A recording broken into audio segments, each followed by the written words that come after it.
Again, but he's going to talk about cave docking in Europe. Is it really that different?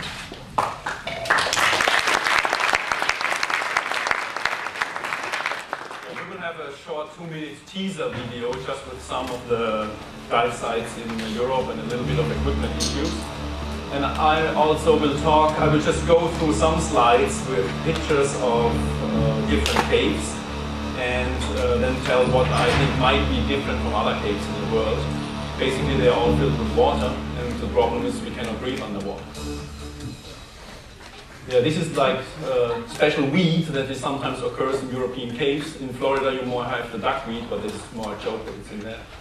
This is at the Suez de la Vis, which is a very nice cave. The complete video of the Suez de la Vis will run outside also during the lunch. This is a double rebreather setup. It's at the Gunaras cave. This is at a depth of around 100 meters. And it's in black and white because it was filled with an infrared cam that is mounted next to Reinhardt's mask. So it's from it's an eyewitness perspective. It's pretty cool. This is one of the habitats you see in the background. This is the entrance pool of the San Sauveur. This is again the Suez de la Vis. And so we will go through all the aspects of habitats, heating, and all this stuff during the next hour. Yesterday I finished 8 minutes early. I didn't tell that I will add the 8 minutes today.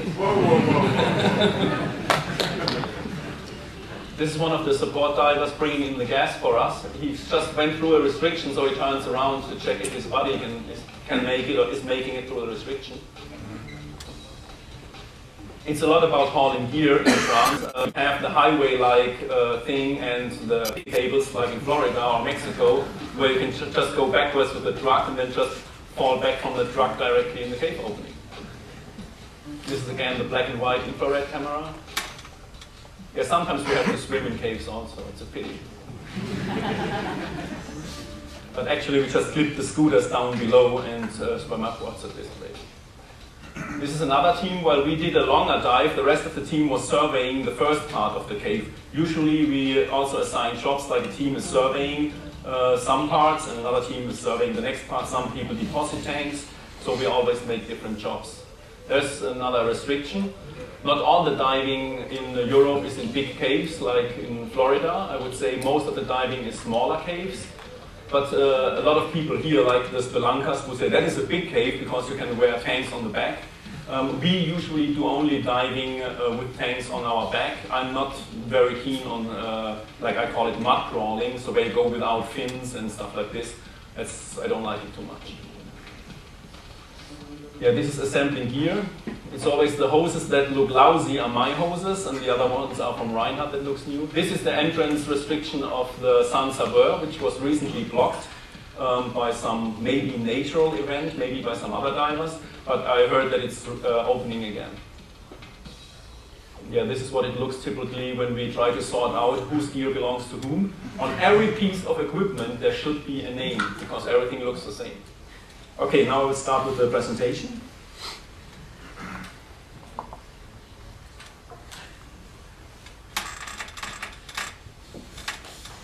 Yeah, I called it some aspects on European cave diving.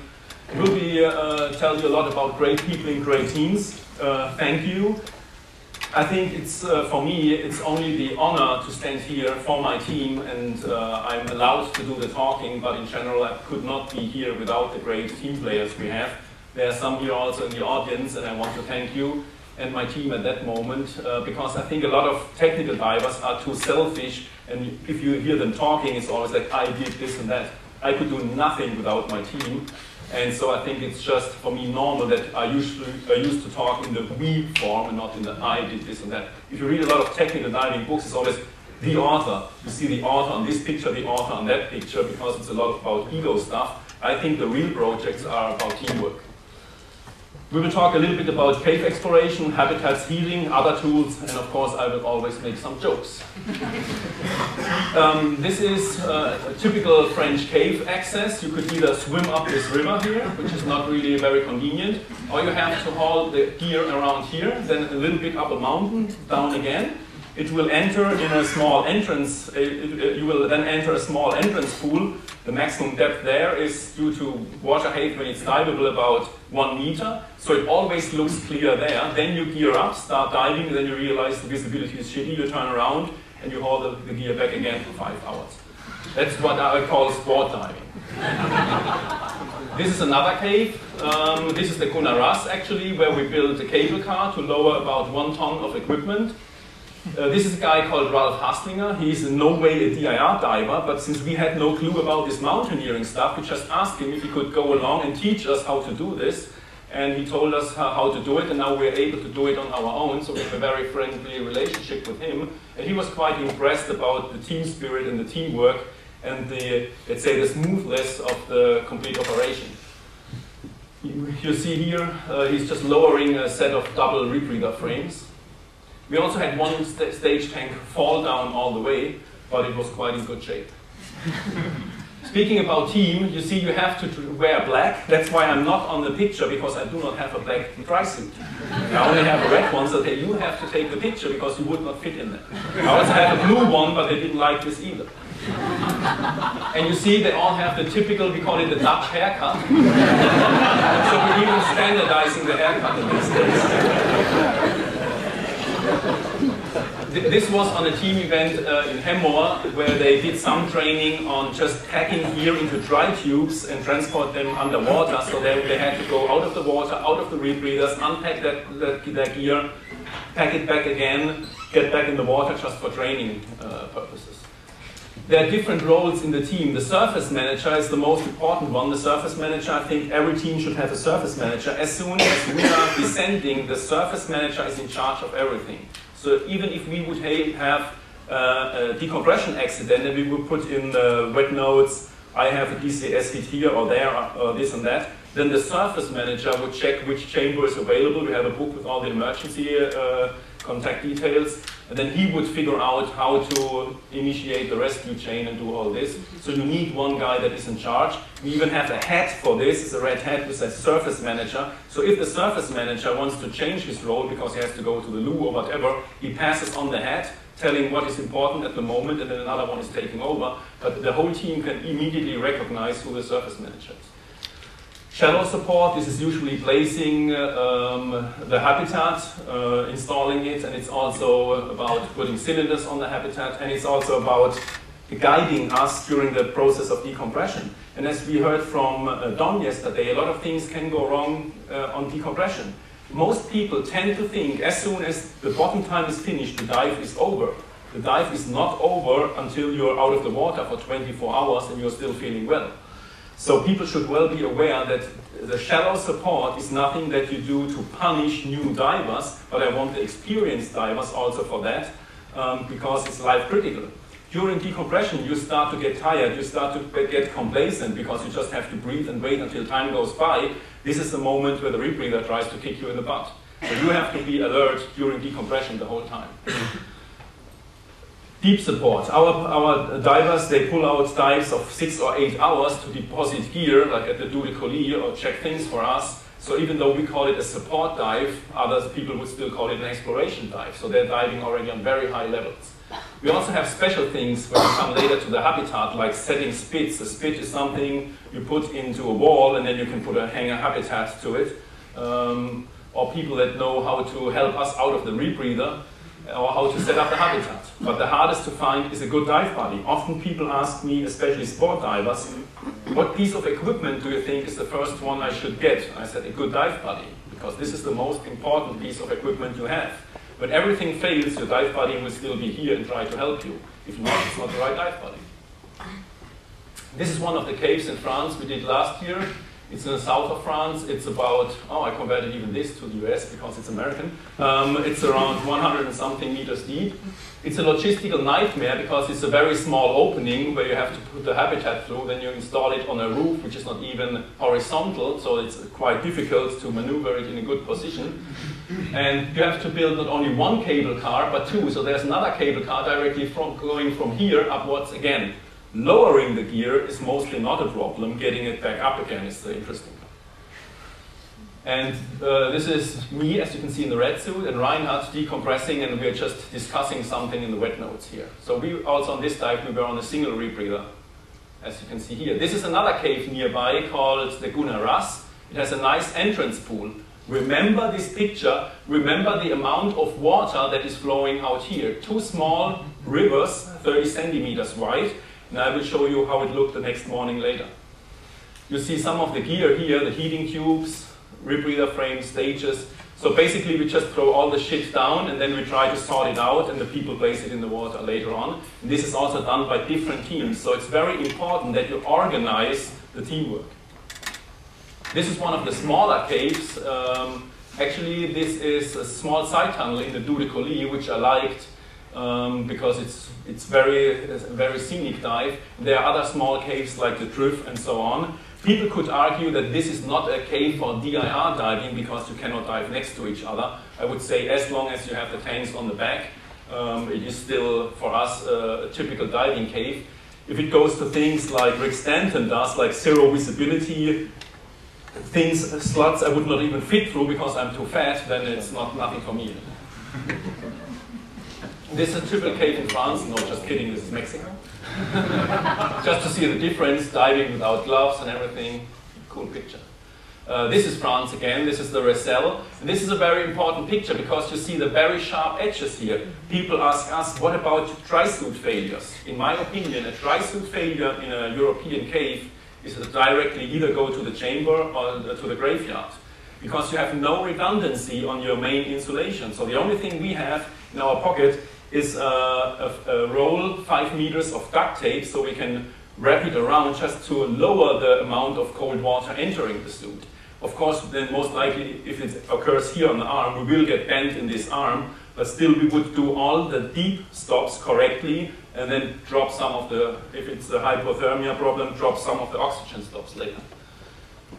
So you have to always be aware that these edges are really sharp. So when we are doing fun diving, the goal is to circle around these sharp edges as close as possible to look cool. But if you do an exploration dive, you try to go as wide around them as possible. So it depends on the goal of the dive, if it's just for cool looking or for an exploration. This is Guido, one of the Dutch guys. Yeah, talking a little bit about equipment. The most important thing is a checklist. Whenever you buy something new, put it on a checklist, no matter if it's Excel or Word, because that's all you have. So if there's a project coming up, you cannot bring anything that is not on the checklist because you don't have it. But you can then just say, I don't need this, I don't need that, and then think about if it's enough what you still have left over. And then we tick it off as soon as it is loaded in the car. I once managed to show up at the cave and forgot an important part of the habitat at home, where 26 people of 7 nations gathered for a dive, and I was the idiot that left an important piece of equipment at home. So since then I go very exactly through the checklist. Rebreathers, we covered this yesterday. They're necessary. They're at the moment they're top notch. Everyone wants to have one. I still don't like them, but we are using them. This is because I put this picture in because somebody asked me yesterday. I think the whole hose stuff here is just ridiculous. Still you see the long hose here. And we know that it's not optimal because if you have to pass on the long hose here, it's not an easy task. On the other hand, if you do an exploration dive, I can be as close together with Reinhard like this and not causing any trouble because we dive together very frequently. So I don't need like the long hose 2 meter version immediately. If we go through a restriction, then you can like sort it out and have it ready before doing that. I put this in because Silvia has very nice eyes. And you see that also women do use rebreathers. This was in a pool session actually. We require of every diver once a year that he shows up in the pool if he owns a rebreather, and we do theoretical tests and we do practical tests in the water every year. This is mandatory. We only can do this because we do not charge money for it, so then people can afford doing it because it costs nothing. This is one of the small video stuff we're using to film the infrared light. This is like in this size, so you can wear it on the hip or mount it somewhere in the back. And this is just, you put it around your head. It's an infrared light also, and in the other small container is the video head. Reinhard is building all this stuff. This is the video nose for the Magnum scooters. We have latches here. People ask us why we don't integrate it into the scooter. It's very simple. If you manage to smash this due to bad visibility on a rock, this thing will get like 20 kilos negative on front of your scooter. You will not get the scooter anywhere. So what we do then is we unclip this and just leave the camera behind because it's dead anyway. You can pull it out later, but it will be a complete loss of the camera and the electronics. But at least you will survive then the dive without the camera. So we think if you bring unnecessary gear into a cave, a camera is not necessary to do the dive, then it should be mounted in a way that you can get rid of it in case you need to speed up due to an emergency, or if it fails, it should not like fuck up the rest of your gear. This is how it looks on the inside. Some guys have done the electronics for Reinhard. If it would be mine, it would have much more duct tape and it would look less clean. Talking about heating. Heating is adding comfort and safety. It's not about survival. You can survive the dives without any heating. One of our guys in the Ressel, when we passed through the first sump, which is a 4-hour dive, he managed to rip his dry suit. And he asked Ryan, like, what should I do? Ryan said, you can sit here, cry, and wait until someone brings you a new suit, or you can dive together with us now out of the cave. You will survive it. You have no choice anyway. And he was right. He was freezing his butt off, but he survived. So heating adds a lot of decompression quality, and heating adds a lot of quality also just to be keen on doing the dive once more. If you really have freezed for 7 hours, you're not going to do it in the next 2 weeks at least. So we use heating shirts, usually 75 watt or 50 watt. 75 is for exploration diving, 50 watt is for wreck diving or for like support divers, but they usually do not use the heating because they have to work anyway, so they should not be cold.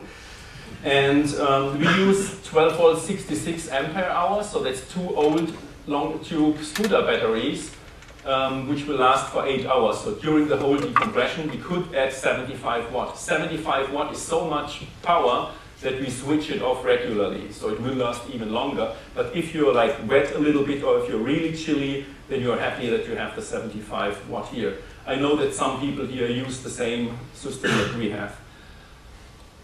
Of course, we are still in tropical waters compared to Scandinavia, but here you see some details. This is the heating wire in a shirt. We have 3 layers of underwear, then the heating shirt, then the undersuit, and then argon for inflation. If you use such a heating shirt without a big layer of underwear, you will look like a pretty good steak afterwards with burn marks. I did this a few times, and it's quite interesting because it needs like 2 or 3 months to go away, and everyone will ask you like, what have you done? It's the same like buying the catheters, the condoms for the diving stuff. If you show up like in the medical department and say like, I'm a cave diver, I need this incontinence condoms, people go like, yeah, sure, you're a cave diver. What you see here is the heating, and you see an interesting thing. We have 2 connectors here. Still, each of us is using his own heating tube, but in case of an emergency, if one heating tube fails, I can switch Reinhard to mine, I can switch over to his. And also I have the possibility of having another light. So during decompression, when our light might go out after like 13 hours of diving, then we still can plug in another light head here and still have some ambient light. The heating stuff, if people want to know where to get the wire, they can email me and I can send them the name of the company in Germany. If people just call up and say, I need the diving wire, they just know which one to sell, because like everywhere in the world, everyone in the world is purchasing the wire there. It's pretty cheap. It's like, I think 20 to 30 euro or something. It's 30 euro actually at the moment, the 75. I like computers. This is one of the reasons why we do not use computers for decompression calculations.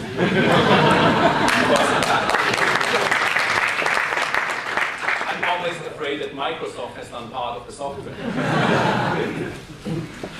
Highly specialized equipment. This is a toilet, as you can see.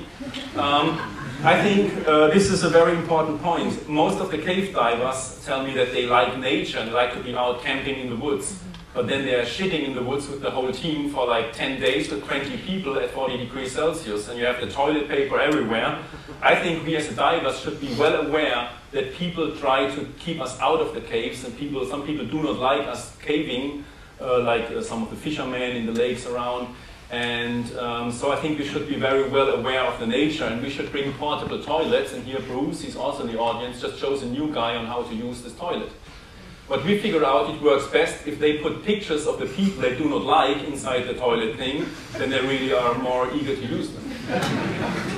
For P-valves, if a diver shows up without a P-valve for a technical dive, you can directly send him home because he will be dehydrated, because he will not drink enough just because he's afraid of peeing in his dry suit. So in my opinion, technical divers that are not wearing a P-valve are either show-offs or they are dehydrated. I will not go more into details about girls using P-valves, but they should do the same, and it's always a good reason because then they have to be shaved, so the men tend to always convince the girl to use P-valves. Okay, what about the other stuff? Of course, there's more than just peeing if you dive for 24 hours. We figured out that Imodium, that's a brand name, low pyramid hydrochlorate is the content, that we can use this. And if you do not have diarrhea and you take one of these, everything is gone for like 24 hours at least. So we take one of these tablets before every long dive so that we don't have the urge to go to the bathroom for heavier stuff. Okay, during one of the dives in the Goule du Pont, this cave is 180 meters deep, Reinhard realized that the PVC version of the Gavin scooter will fail in cold water at around 120 meters because then the PVC in our temperatures will get very brittle and it will crash because at 100 meters you have 1 ton on the back of a Gavin scooter. So while decompressing, he started to draw mechanical drawings into his wet notes, and I was looking over his shoulder, and he just said, like, I'm doing full aluminium scooters. I said, like, yeah, typical Reinhard, already on decompressing, he's figuring out how to do it. He sent me this picture, it was at the 3rd of March 2003, when he just got the aluminium blocks. And then this was on the same day. You already see that here the legs can be mounted later, and here the motor sits in. That's his own backyard house where he has all the machinery. And this is 22nd of March. 2 scooters were fully ready already. And yeah, that's a typical Reinhard. Then he just sends you a picture that I have the toys ready, let's go back to that cave, now we have the right gear. And he's so focused, if he wants to do a dive, he's 100% focused on doing it. And every night he's working on the equipment, and as soon as he's ready, he says, okay, when are we going? Of course, not everyone can put this amount of time into his hobby because then he will be divorced 10 times or whatever. So you have to have a really either a very bad or a very good relationship with your partner. This is Paolo Pasalacqua as a surface manager, one of the Italians. There's no Italian here from our team, so I can tell you, you should have an Italian in the team. Why? They shave even if they stay 4 weeks in the forest. They always smell like aftershave. He's always wearing a shirt. He's always asking, like, where can I get an espresso? So they're really funny guys.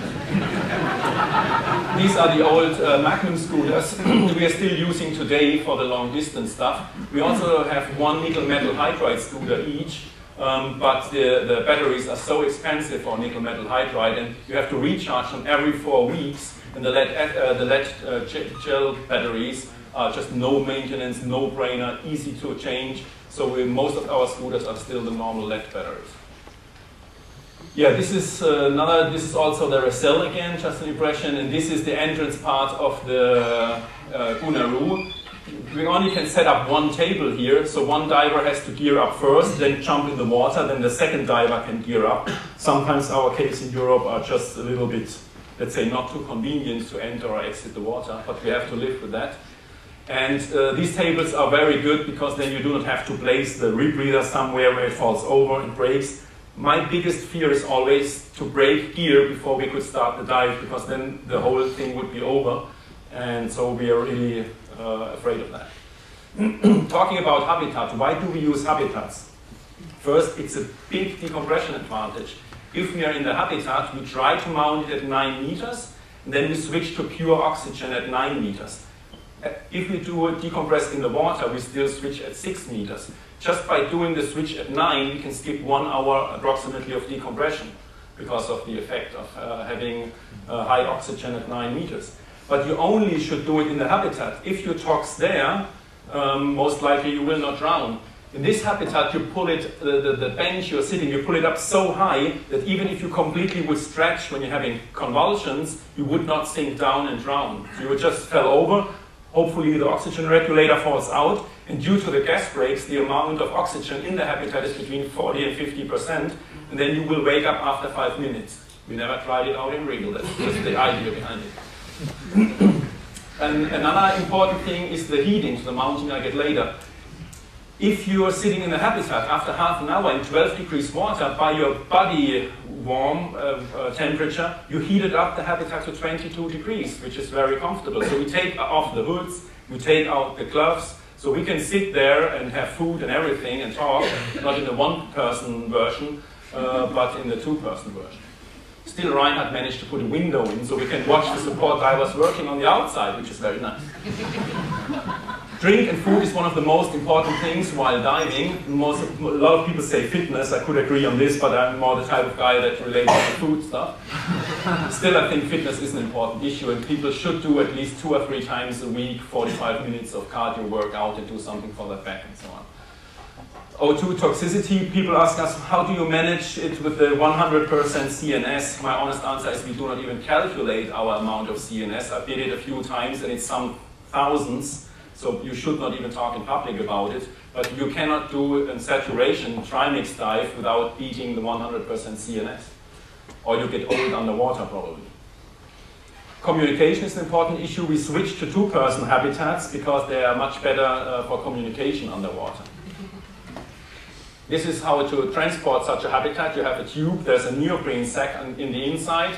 You can inflate it, so you can make it neutral in the water, even though it has a stainless steel frame, and then it's been pulled 300 meters inside the cave and installed there. This alone is a major task to do, and we train our people to do this. We leave the basic cave training to the agencies, and we just teach our people the exploration stuff. This is a habitat at the Collie. It might look chaotic, but it's well organized. This is the same from down below. You have, like, I think the English expression is a tier 4. We call it Greifzug in Germany. It's an old army stuff, purely mechanical. There's a steel wire coming out here, and we can lift this up or lower it down. So at this dive, we entered the habitat at 24 meters, and we are just pumped upwards. The decompression stops, which was very convenient for us, but hard work for the people down below. These weights are just there to lower the amount of force that is pulling on this wire. Still, we managed to crack the big rock underneath, but thank God we were not in the habitat at this time. We would have been in big problems, because then the habitat shoots up with 1.5 tons, and then 500 or 700 kilos come back down again, which might not be pleasant if you're sitting inside. This is this habitat put together for transportation. You see, you can also, this habitat you can completely disassemble. And of course, Reinhard has done all the work here to mount this in a way that you can transport it easily underwater. These rails here are for attaching stages, and these here are things to like hang it up, and so it's very well organized. This is a chemical container. If people ask me what is the first habitat that I should start with, I tend to say use a chemical container and just reinforce it a little bit here with the edge with the stainless steel. This one you float up against the surface. That is the best way to mount a habitat, because with 1.5 tons of uplift it goes nowhere. It is nailed to the roof and you're completely safe on the inside. And it's very easy also from the support guys, because they can just enter from below and ask you what you want to have next, soup or carpaccio or whatever. And here you see the team lowering it into the cave. Remember that you have to put in somewhere a hole where you can drain the air again. Otherwise it will be nailed to the roof, but it will be there forever if the gas is not going out. And then if you mount it a little bit tilted, then make sure that the point where the gas can exit is on the highest level, otherwise you will not get the habitat out. Been there, done that. This is the way how it's mounted, and here you can see that even on one side we have an inflator. So if you put it in, of course it is heavy. If there is no gas inside, you attach a small tank, and then you can make it neutral and maneuver it around, which is still interesting because it tend to flip over. New support people that are like really eager to do heavy stuff, we always tell them after dive, okay, you go and get the habitat out. They will always, after 1 hour, run like out of gas, which means the stage is empty, and since we do not allow the back gas, they have to come out. Then they shout at each other, "You did this and that wrong," and then they said, like, "It's typical." So we are waiting on the outside. Here you see the oxygen tank, and you see the argon tank. We also have a small argon tank, usually at the habitat, just to make us more comfortable within the suit. And this is the bag where like all the necessary tools are in, like spoon, knives, and so on. One important thing, you have the brake gas here, speaking about decompression. We do like 12 minutes on oxygen, 8 minutes on brake. Our usual brake gas is the one that is standing in the garage on the left side, which means we just grab anything that is pretty like 17% oxygen and more than 50% helium. And it's like Bruce said, you have to keep in mind that you try to get rid, like I say, in a symmetrical way of all the inert gases, and you do not have any big chunk of nitrogen. This is the general thing. And we think that the brakes are really important because they also give your lungs a little bit of rest, and they make sure that in the habitat the O2 level is not too high, so in case someone toxes, you will not get a regulator in his mouth, but just from breathing only like 40 or 50%, he might have a better chance to recover, which we never tried out in reality. Oops.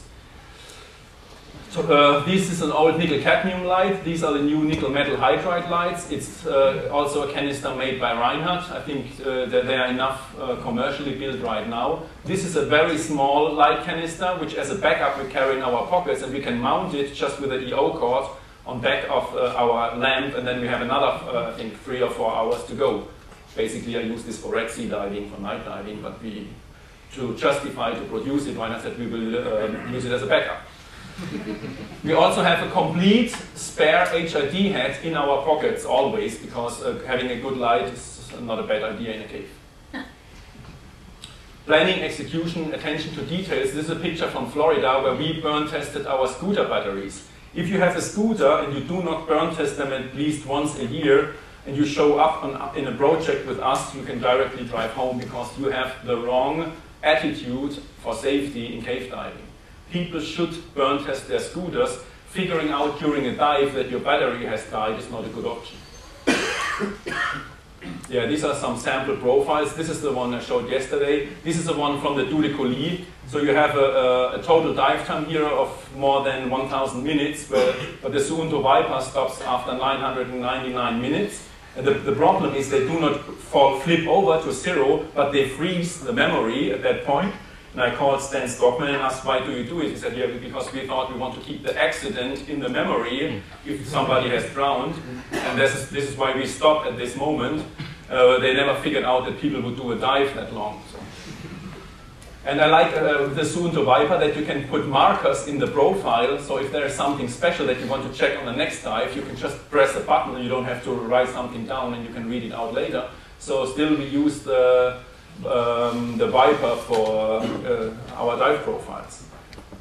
Bendomatic, this is the synonym for the VR3. People ask us, why don't you use VR3? We carried some in a pocket, or I carried on a few dives, one in a pocket, and they never ever made it through the dive. They always say show tables or whatever.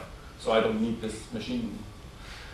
For us, it's also very important, from the habitat to the surface, which is from 9, let's say 10 meters, for easier calculation, to the surface, the bubbles will grow the biggest, the most significantly on these last meters. So from the habitat to the surface, we sometimes take like half an hour, just going up very slowly, even though you freeze at that moment very heavily. We do not even wear our back plates, we just clip one tank to the weight belt, where the weights are attached while sitting in the habitat, so in case the habitat shoots to the surface, we can still go down and do the decompression. And so everyone has an assigned support divers that is just watching us, because we do not have lights, we do not have anything, so our life fully depends on the support divers at that point. I would criticize our people, why are the tanks still there if we already are descending? I would expect the gear already completely loaded in our truck, not just This was in the States when we did a dive with Casey and JJ. This is diving in Wakala, so we switched to imperial units on the tanks, but our bottom timer still stayed in metric. So there we carried a flow meter and 8 stages each, and a spare scooter for the next team each. It was like JJ and Casey asked, like, we have this and this and this jobs to do to Reinhard. Which of them you want to do? Reinhard said, we do all of them in one dive. It's a typical Reinhard.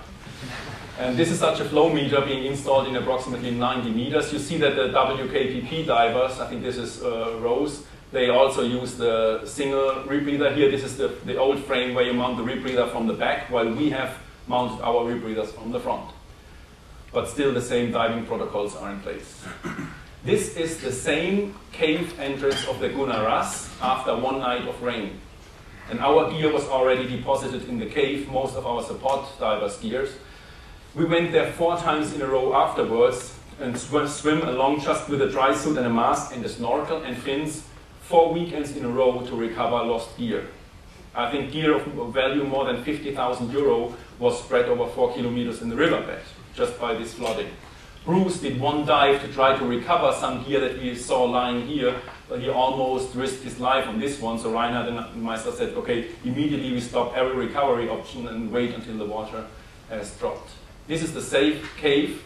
So the small rivers here, this is how they look the next morning. Imagine we would decompress while such a rain front comes through.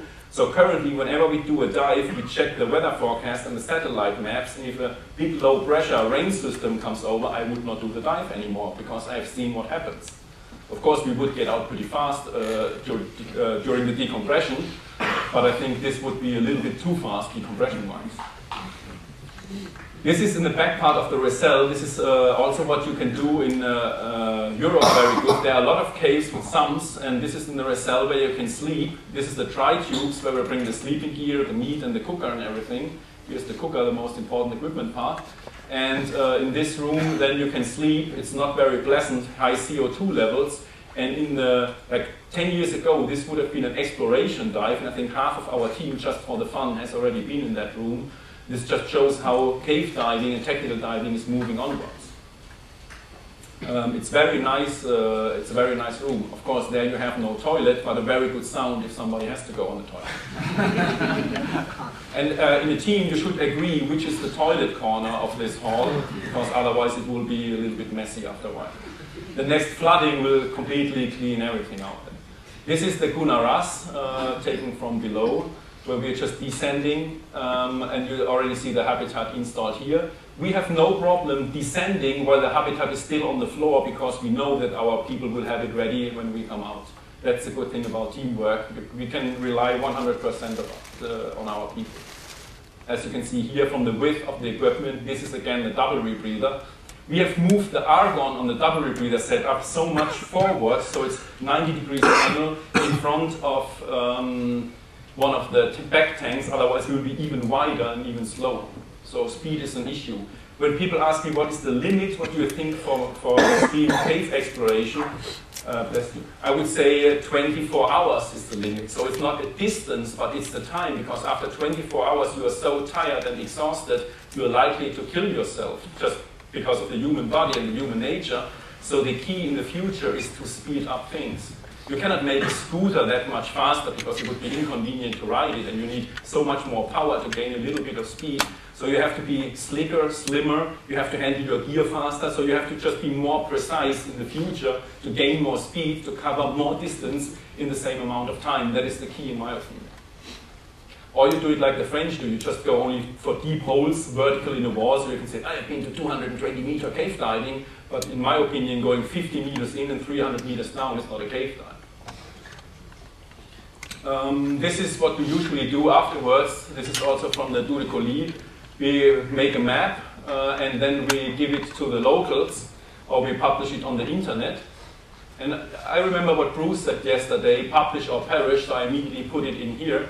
This is one of the things we also did. This is the mayor of La Cassagne near Do de Colis. So we showed up there and we presented them what we find out. And because they have no clue about cave distances, we put it on a wallpaper roll and rolled it out slowly, and telling him, like, this is what the usual diver does depth-wise. This is what Paddy does as a cave penetration maximum distance, so that at least they have a feeling what it means to do an exploration dive. If you say like 1 kilometer is 1 meter and you roll out 6 meters of paper, then they have a clue about what you are doing. And we have all the historical things. This was Isla's last turnaround point. and so the rest was done by us. And so people have an idea of what we are doing. Thank God we have a guy, Hervé, that speaks French, so he's doing the translations here. In my opinion, this is a very important point in Europe. We should all be aware that a lot of caves are on private ground or on public ground, and no matter where they are, you should have a good relationship to the landowner. So if you go dive there, ask if you're allowed to dive. If not, respect it. If you're allowed to dive and you do a dive, report to the people afterwards that the dive went well, nothing happened. If you do a video, I think it's mandatory that these people get a free copy of the video so they know what's going on underneath. And even if they don't look it, they have the feeling that you're not only interested in getting the permission. So I think we owe it to the people of the community also to offer them like a free evening. If only 5 people in the whole community are interested to see what is below them, then the whole team has to show up there as a team effort and invest this time to present the people what you have found. Yeah, that was basically it. This was after the our second dive at the Due de Colis 2002. And as you see, the best thing for decompression afterwards is to get the blood flow going and to be properly hydrated. So we have these magnum bottles of Corona. Now this, of course, is picture manipulation, as you can see. I hope that I covered at least a few aspects of diving. I left out the rebreathers completely because they are covered yesterday. If there are any more questions regarding procedures, equipment, whatever, I think it's now the perfect time. And I don't even, am I in time still? Way in time? Okay, then you can have even more questions.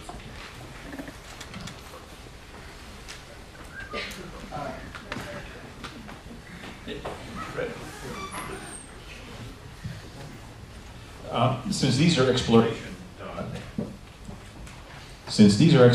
dives, and you're doing some sort of mapping, as I saw a ground plan that showed the route of the cave as well as the vertical, what sort of equipment are you using to record the route that you're taking through these caves? Okay, basically I would say that the kind of measurements we can do in our limited time is not very accurate, and this we are often blamed by the spelunkers for inaccurate mapping, because what we do, we lay line in a cave and then we survey the line, which means we take compass bearings, we record depth and dive time, and by that we get a polygon map. So we do not have any idea just out of our mind only, but we do not measure like the diameter of the cave or what the ground looks like, because this cannot be done in the time that we have to do the dives.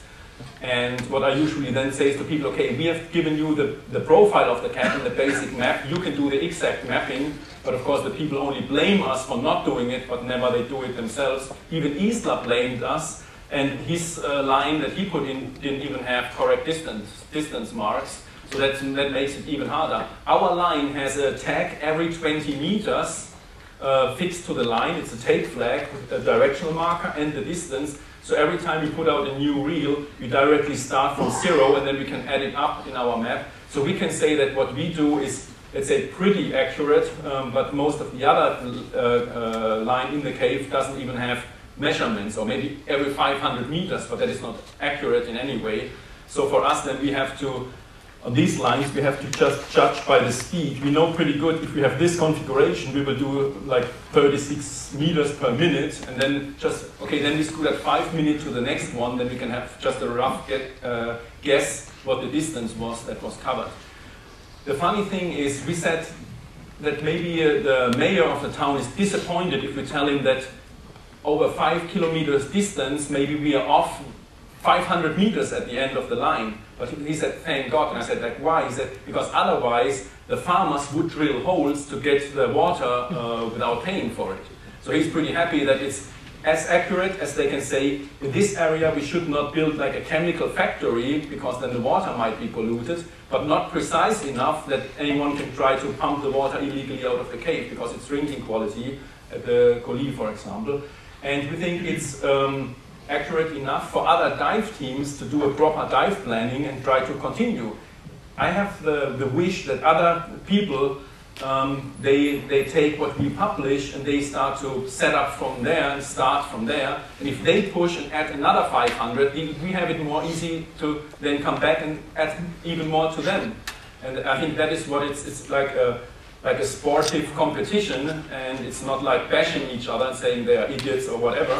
But I think it should be seen in a way that we publish as good and we measure as good as we can, but we know it's not very accurate. And if other people can do it better, we are happy if they join us. Like the WKPP with the radio locators, what they have done, they first put in cave radios. Then these cave radios are tracked from the outside of the cave. And then they drilled a hole 80 meters deep. And then a wire was put down, and then they connected to the flow meters, which is not only a flow meter, but measuring temperature and some other stuff. So they can do dye tracing there. But in Europe, they would steal even the cable out of the cave, so you cannot do it. So we do not have this opportunity to, let's say, put in cave radio equipment and try to locate it from the outside. Also, you have to bear in mind that Valhalla is pretty much flat, so you can walk around everywhere and search. We are here in hills with no roads and nothing, so it would be impossible for us to do it. Yeah.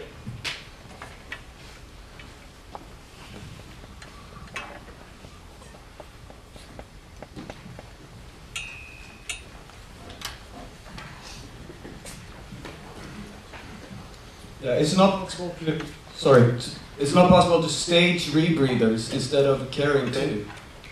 We also discussed this. The problem is, if you have staged them, if you have staged a tank and you pass it and it looks normal, then you can guess that it will work correctly. And usually a stage, if it's turned off, will not flood or lose the gas by accident. If you stage a rebreather, I would not trust that it will work, due to the fact that a rebreather is just much more complicated than a stage. And even if the regulator on the stage failed, I unscrew it, throw it away underwater, and just take another one from another stage and attach it, and I will be able to breathe it. With a rebreather, if the rebreather, for example, would be flooded and I would get a caustic cocktail, this might ruin the rest of the dive, at least. With a bad taste, you cannot enjoy the food in the habitat anymore. You were saying earlier on that you were using 3 layers of undergarment, then a heating shirt, and then the undersuit. What kind of material are you using for the undergarments then? Okay, it's non-cotton, it's synthetic. What I personally use, and Reinhard is from Patagonia, which is just an outdoor brand. And they have a hollow fiber that is called capilene, which we figured out is very good in transportation of moisture. And then I have the heating shirt, but basically the first 3 layers are only to keep the heat away directly from the skin, and of course they add a little bit to the insulation. And so we have these 2 functions. You should be very well aware that you wear nothing that restricts your movement in any way, which is the case if you have 3 layers of underwear, if they are not in different sizes. So sometimes I even have like XL, and then XXL, and then another XXL, and you have to really, with one I even cut off the arms, because I have the feeling that they restrict my movement. So you should really check that you're still able to do everything. If you dive like the Michelin Man, or like the Marshmallow Man, it will be dangerous, because you're not able to operate everything of your equipment.